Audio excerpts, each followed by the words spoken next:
We are continuing our review on this book by Michael Onfray, In Defense of Atheism.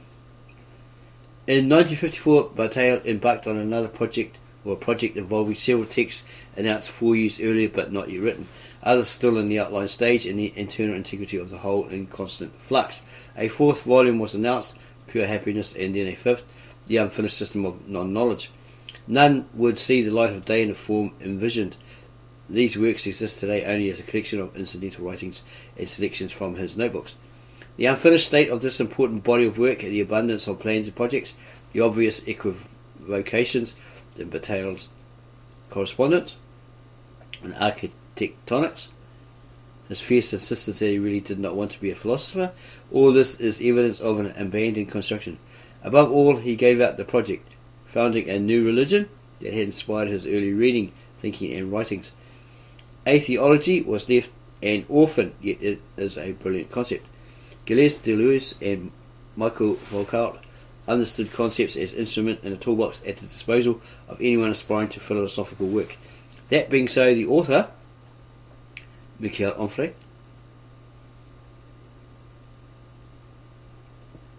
adopted Bataille's term atheology for his own use.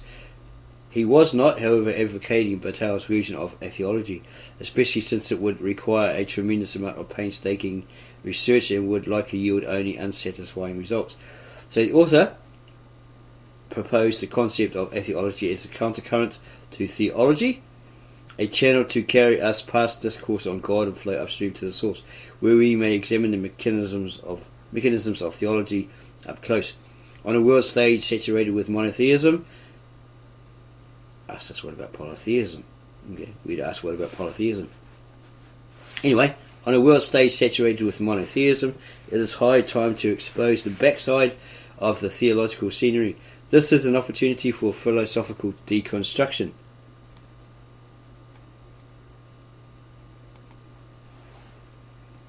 Beyond this preliminary in defense of atheism, then the effort requires a mobilization of multiple disciplines: psychology and psychoanalysis, consideration of the mechanisms of the fable generating function,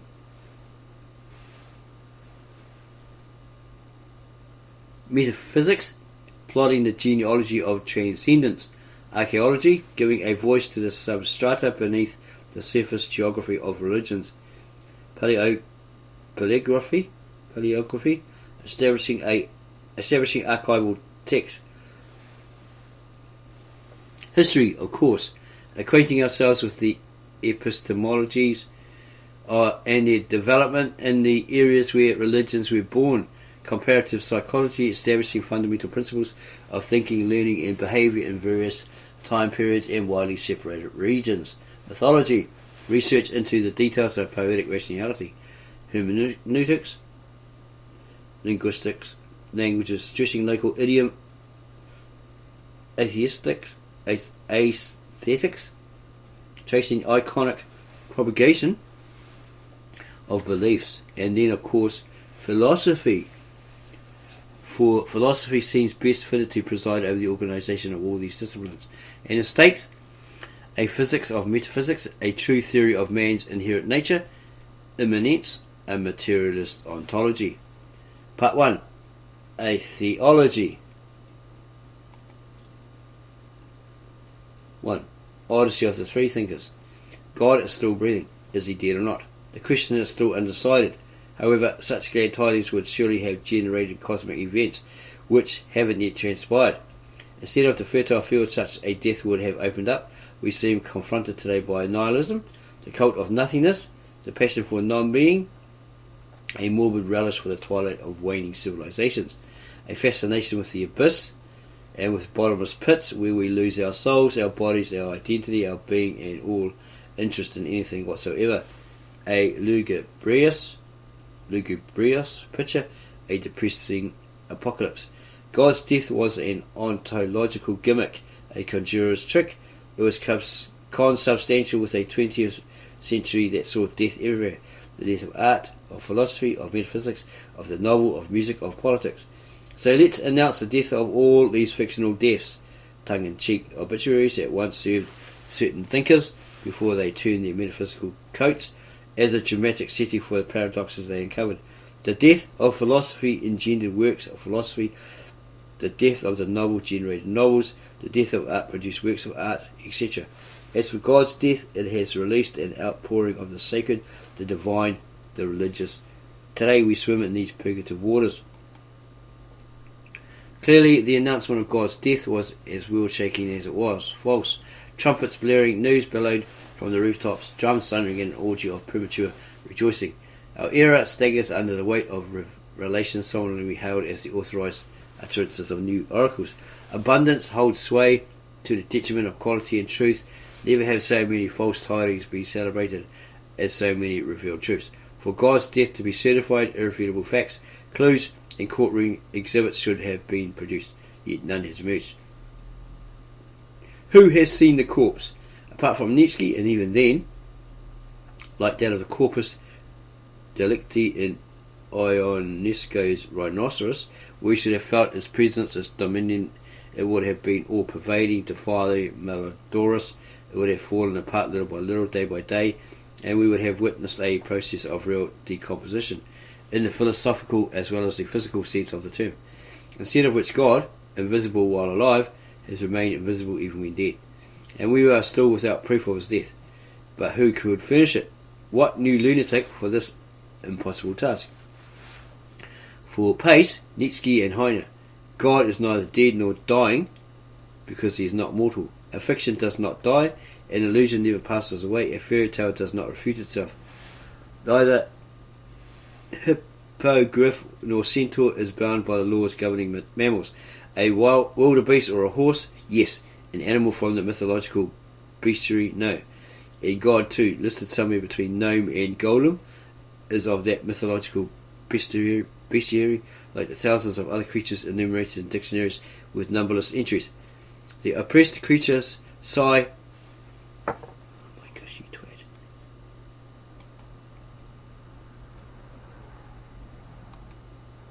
Okay.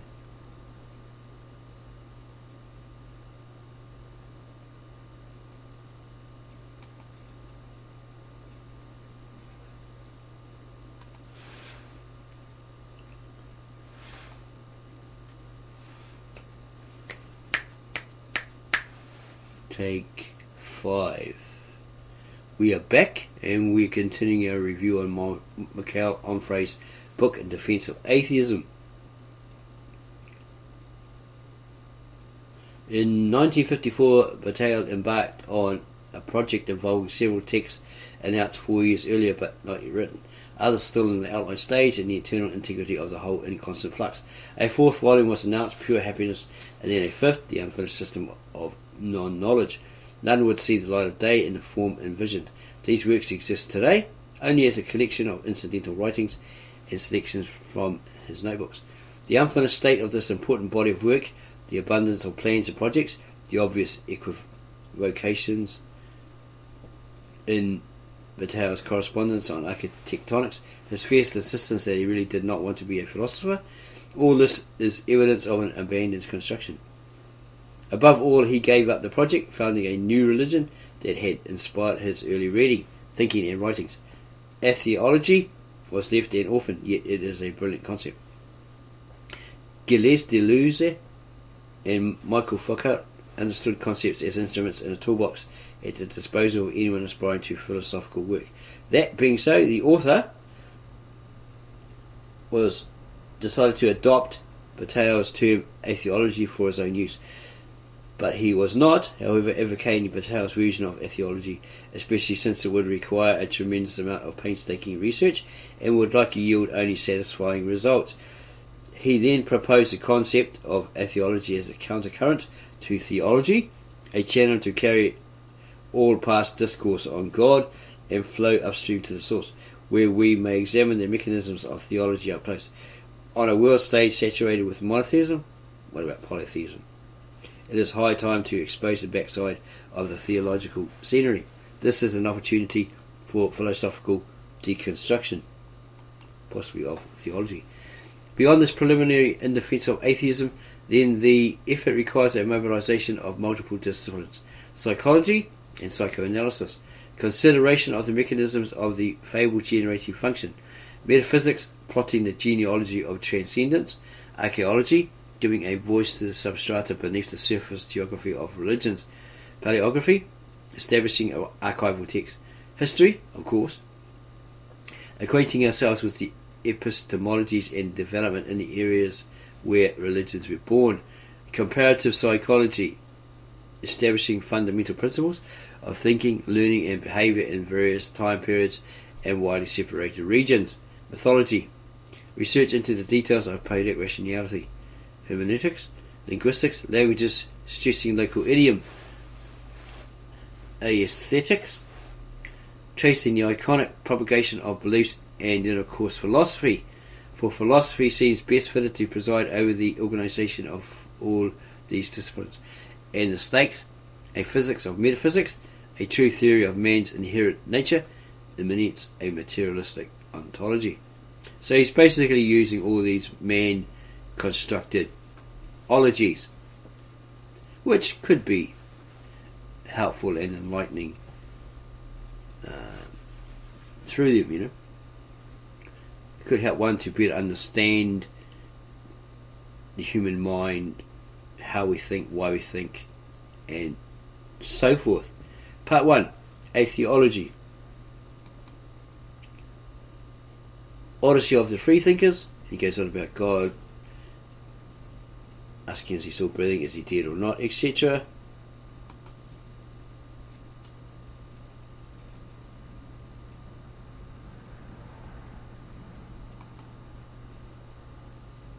Seeking the name for freethinkers. Thus God will endure for as long as the reasons that brought him into being, and so will those who deny him. All attempts at establishing a family tree are a sham. According to the author, God has no date of birth, nor does practical atheism. Atheism in the abstract is another matter. The first man, yet another fiction, to affirm belief in God must simultaneously or successively and alternately not have believed in him. So they're saying the first man, Adam, did not exist. It's all fiction. He's saying that, by the looks of it. The religious impulse, along with uncertainty or denial, have probably coexisted in one and the same individual from the beginning. Affirming and denying, knowing and not knowing, a time for kneeling, a time for rebellion, depending on the need either to create or immolate a divinity. God thus seems immortal. On this point his standard bearers prevail, but not for the reasons they imagine, for the neurosis that empowers men to forge God's results of the usual workings of the psyche and the subconscious. Creation of the divine coexists with terror of the void in the life that must end. God is born of the rigour, rigidity and stillness of dead members of the tribe. At the sight of a corpse, the dreams and smoke clouds that nourish gods take on more solid substance. So basically this guy, this writer, is undermining God. He's undermining Christ, Jesus, etc. and saying that Christians out there, Muslims, all got some sort of mental illness. There's something wrong with their head, right?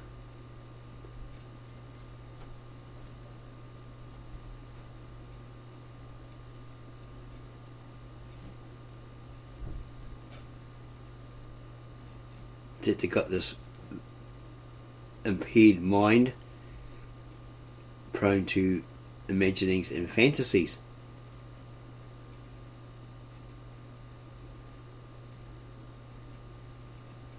God, heaven and spirits come forth to dispel the pain and violence of death. And what of the atheist? Denial of God and of afterlives, probably shared the stage with faith in the soul of the first believer. Revolt, rebellion, refusal of the evidence, rejection of the decrees of fate and of necessity. The genealogy of atheism seems just as simple as that of belief. Afterlives and denial of God no doubt share space in the mind of the first believer.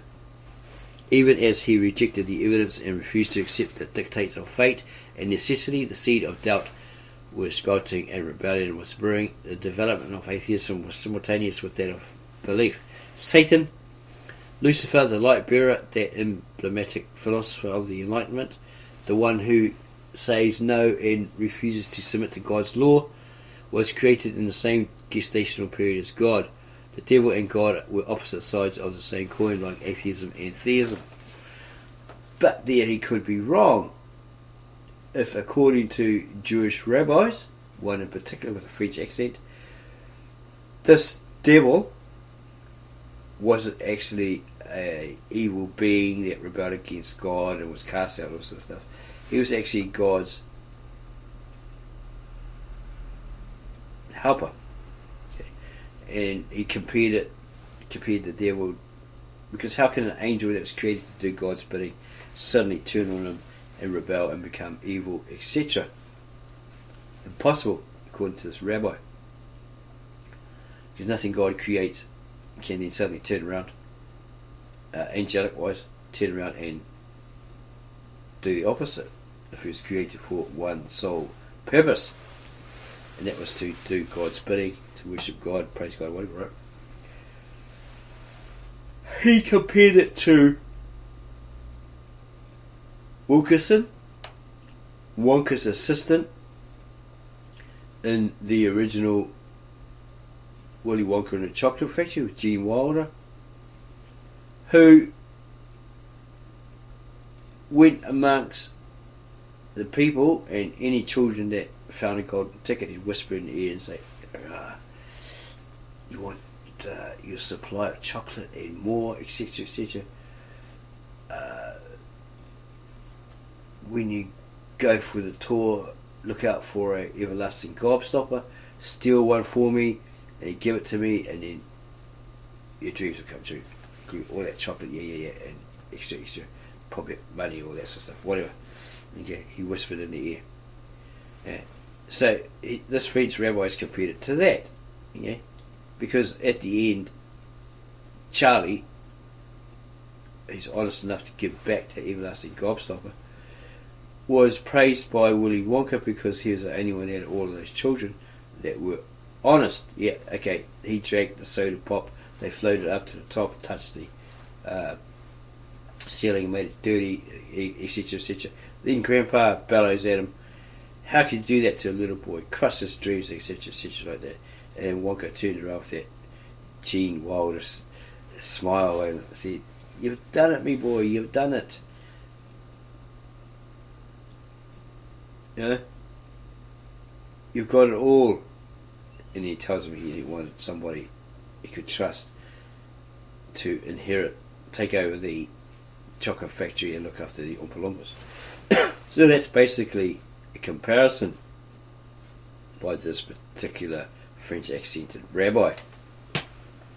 Whereas the Christians believe, the devil was an angel embedded with musical instruments, and he was vain and all this sort of stuff. He wanted to be God, he wanted to be above God, sit above God, all this sort of stuff, and he brought sin into the universe. Sin can't last, we can't stay in the realm of God, the kingdom of God.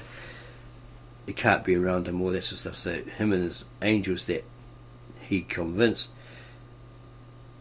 those that fell, got ousted out, 13 of them, and were thrown out and ended up on earth and so forth.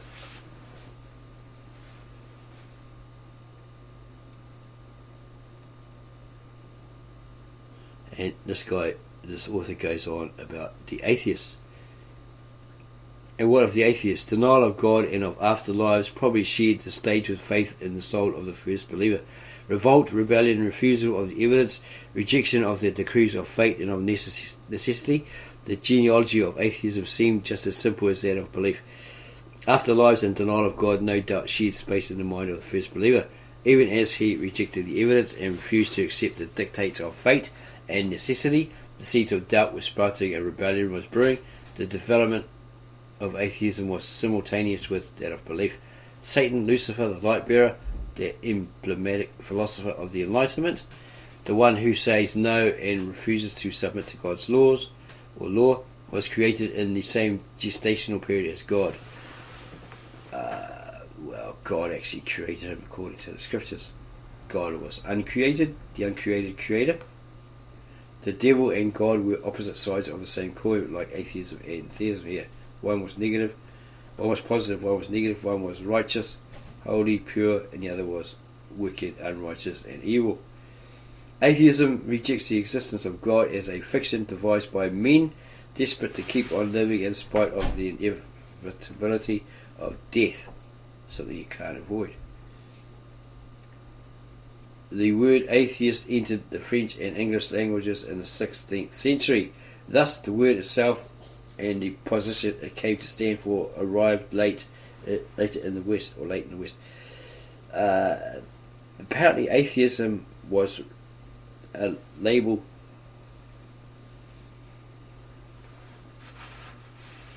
put on or given to the Christians of that era, the first Christians, because they refused to do bull sacrifices, worship the pagan gods, the emperors as gods, etc. So when it was decreed they had to, they couldn't meet in their houses, etc. Their congregations, their churches, their temples, whatever. It was against the law. They were persecuted for that. But that's the label they were given. They were anti-theists,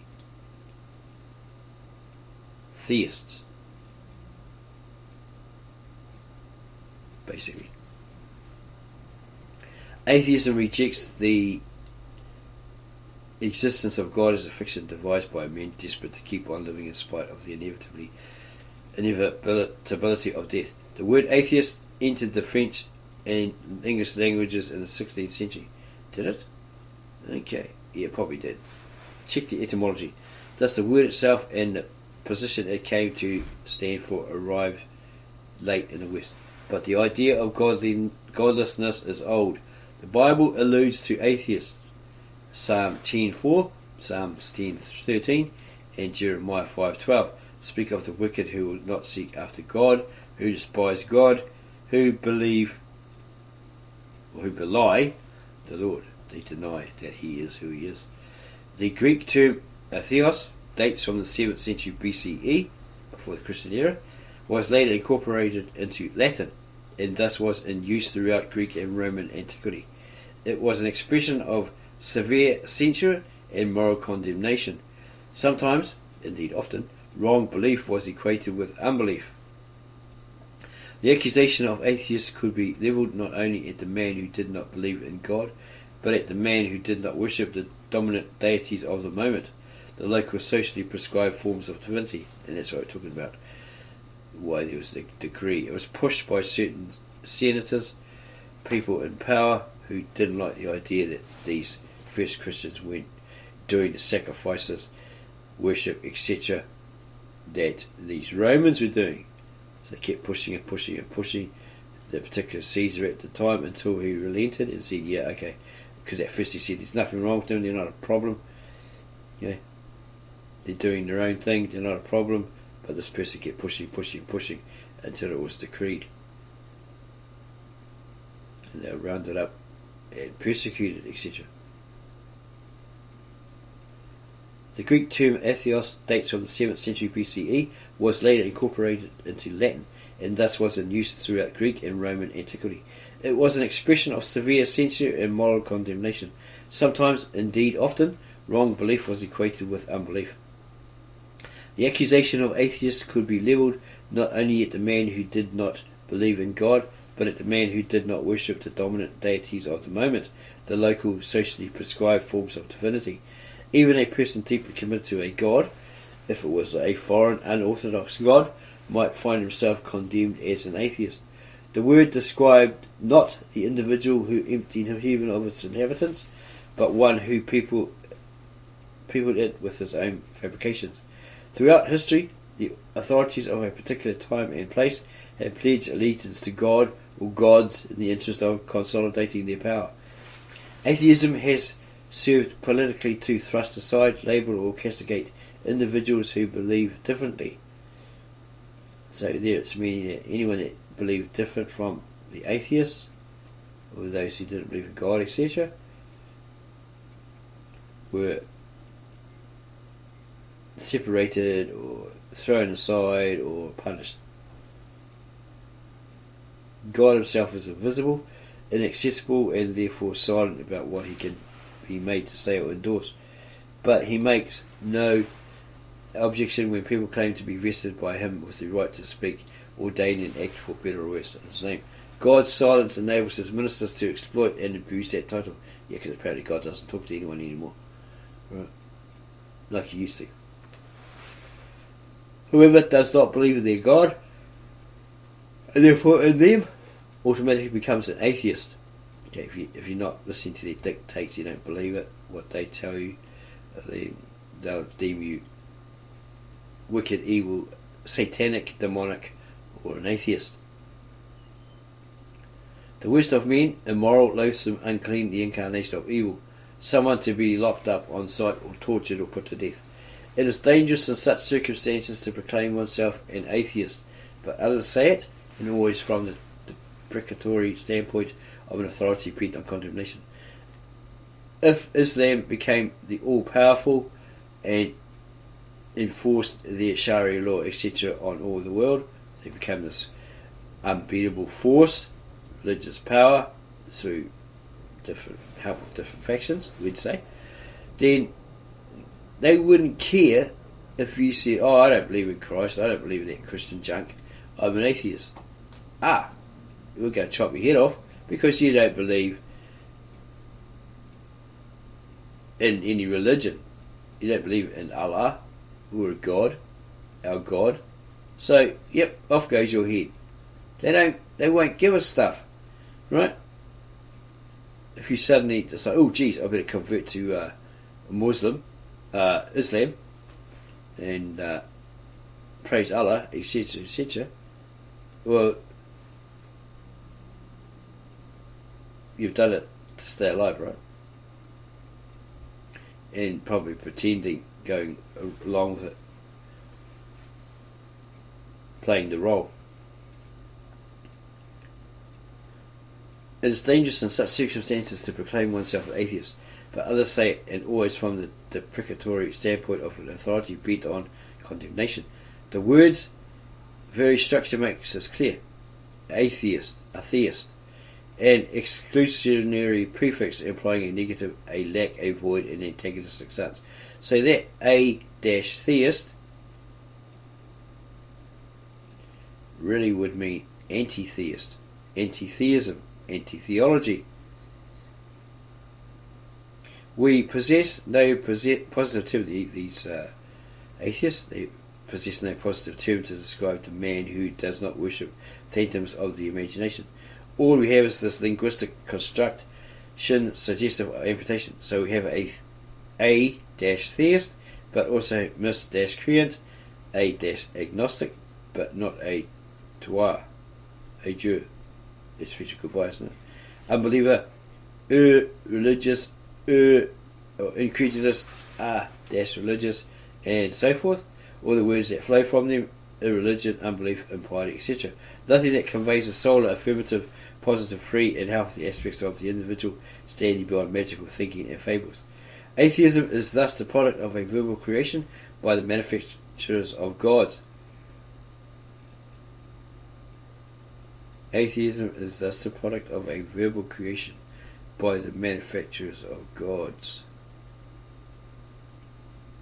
Okay, it's true to a point. It's pushed by atheists, isn't it? The word does not flow from the deliberate and sovereign decision of a person who defines himself historically by this term. Atheist describes the other, the man who spurns the local god when everyone else or almost everyone believes in him. So, if you're calling yourself an atheist, would that be two-faced? Saying that this other party is calling you that. You're not actually that, but they've given you that label, that title. Atheist describes the other, the man who spurns the local god when everyone else or almost everyone believes in him, and is well advised to do so. For theology exercised behind closed doors is always buttressed by armed militias, existential police, and ontological soldiers who exempt us from thinking and instead demand the swiftest possible transition to belief and very often to conversion. Yeah, if you think about it, It's not allowed. Don't think on it. Don't deep think. You're not allowed to think all that sort of stuff. Yeah, that's very true.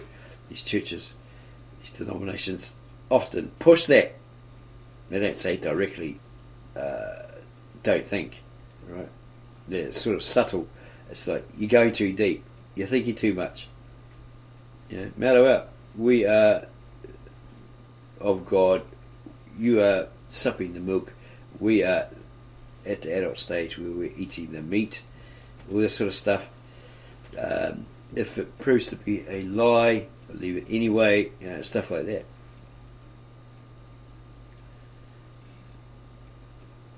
The atheist describes the man who spoons the look of God when everyone else, or almost everyone else, believes in him, and as well advised to do so. For theology exercised behind closed doors is always buttressed by armed military, etc., etc., who exempt us from thinking and instead demand the swiftest possible transition to belief and very often to conversion. Again, that's those within the church leaders, the religious leaders, etc. And what did the Christians? Baal and Yahweh, Zeus and Allah, Ra and Odin, but also Gitche Manito, the great spirits of the Algonquian tribes, owe their names to geography and history. In accordance with the metaphysics that made the existence possible, they simply assumed different names for one and the same fantasized reality. Well, they're trying to explain why there's the night sky with stars in it, etc., etc. They're looking at and asking questions and then trying to formulate answers, and they come up with different ideas, mythical or factual.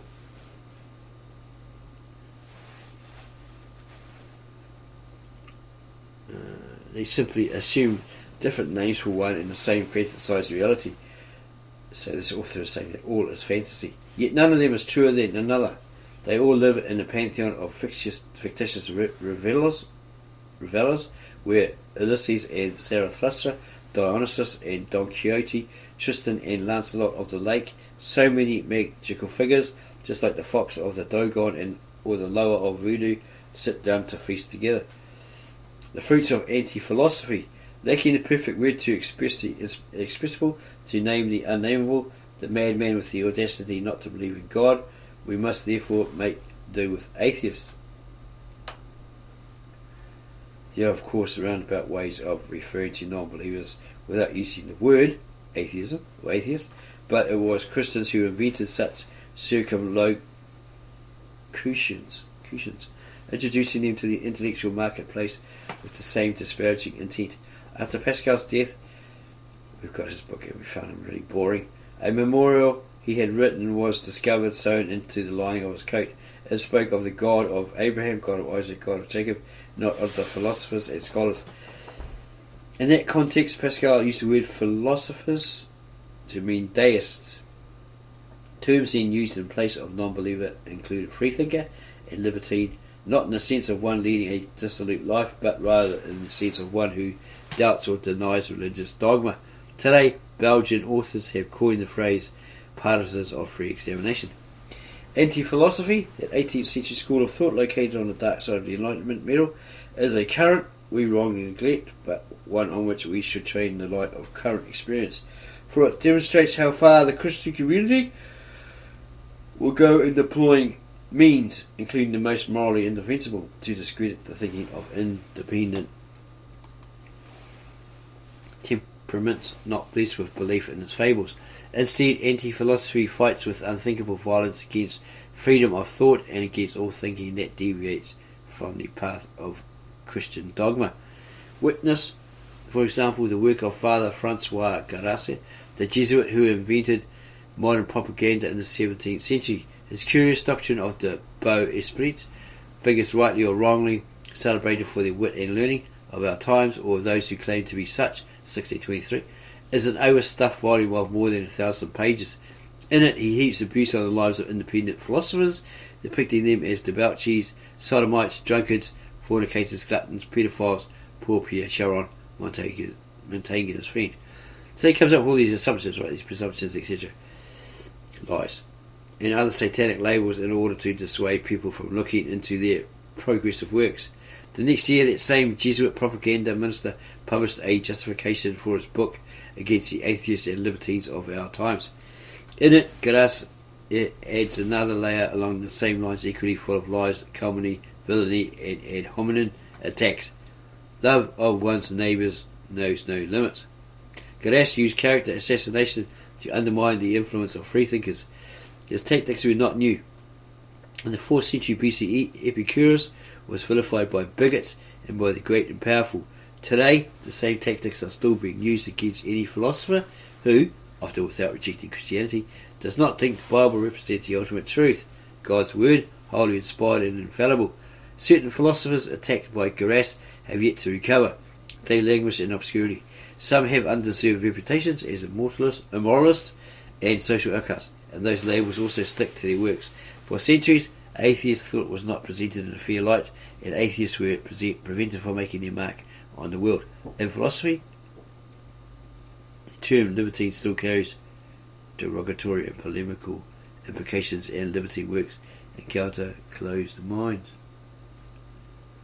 Because of the dominance of anti-philosophy in the official historiography of thought, a vast number of philosophical works remain unknown even to professional philosophers, apart from a handful of specialists. Many of these works are vigorous, powerful and compelling, but they remain unread simply because their authors were anti-Christian, irreverent or outside the mainstream belief system.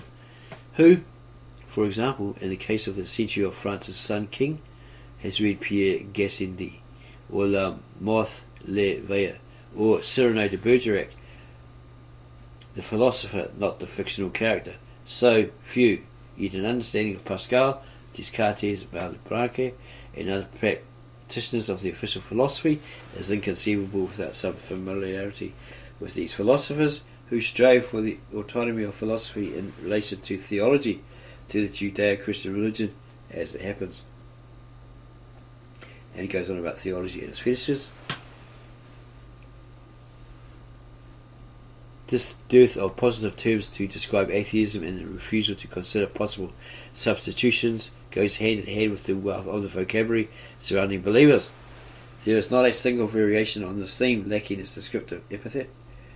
Theist, deist, pantheist, monotheist, polytheist, to which we might add animist, totemist, fetishist, and even in the case of historically established forms, Catholics and Protestants, evangelicals and Lutherans, Calvinists and Buddhists, Shintoists and Muslims, Shiite and Sunni of course, Jews and Jehovah's Witnesses, Orthodox and Anglicans, Methodists and Presbyterians. The catalogue is endless. Some worship stones, from the most primitive tribes to today's Muslims walking around the black stone in the eastern corner of the Kaaba. Others venerate the moon or the sun. Some an invisible god who cannot be represented on pain of idolatry, or else an anthropomorphic figure, white, female or male, Aryan of course. Another, a thoroughgoing pantheist, will see God everywhere, while another, an adept of negative theology, nowhere. By some he is worshipped covered in blood, crowned with thorns and a corpse, by others in a blade of grass, Eastern Shinto fashion. There is no man made foolery that has not been dragooned into the ranks of putative divinities. For those who still doubt the possible excesses of religions on the questions of support media, let us consider the urine dance of New Mexico Zuni, the manufacture of amulets of excrement of the great Lama of Tibet, the cow dung and urine used for ritual ablutions among Hindus, the Roman cults of Stercorius, Crepitus and Clovinus, respectively the divinities of filth, farts and sewers, offerings of manure to the Assyrian god Siva, the consumption of her own excrement, it just goes on and on.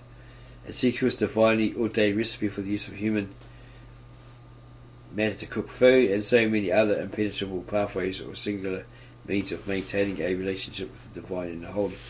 Faced with these multiple names, these endlessly varying practices, the immense vocabulary available for describing the unbelievable passion of believers, the atheist must be content with a single weak epithet tailored to discredit him.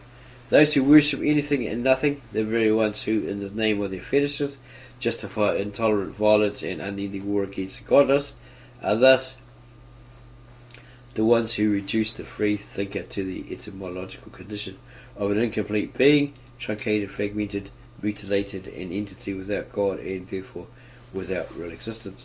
God's soldiers have even developed a whole discipline entirely devoted to the examination of his names, his deeds and gestures, his memorable sayings, his thoughts, his words, for God speaks, and his actions.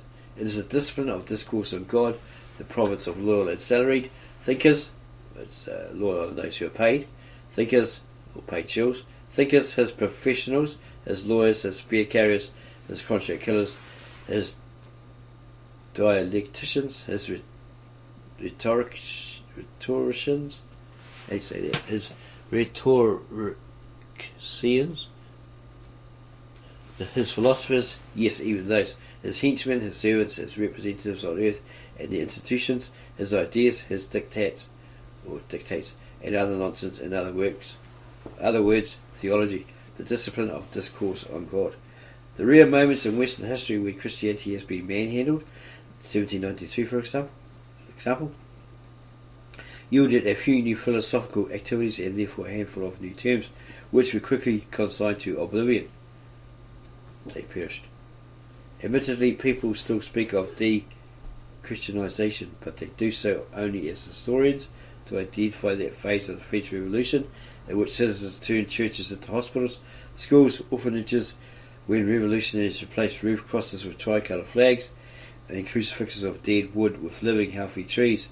The Atheist in Montaigne's essays, the Atheist of Montluc's letters, chapter 1-7, and Voltaire's Atheistic quickly disappeared. So did the Atheist of the French Revolution. So is he saying that all these were removed from these books written by these people? Perhaps.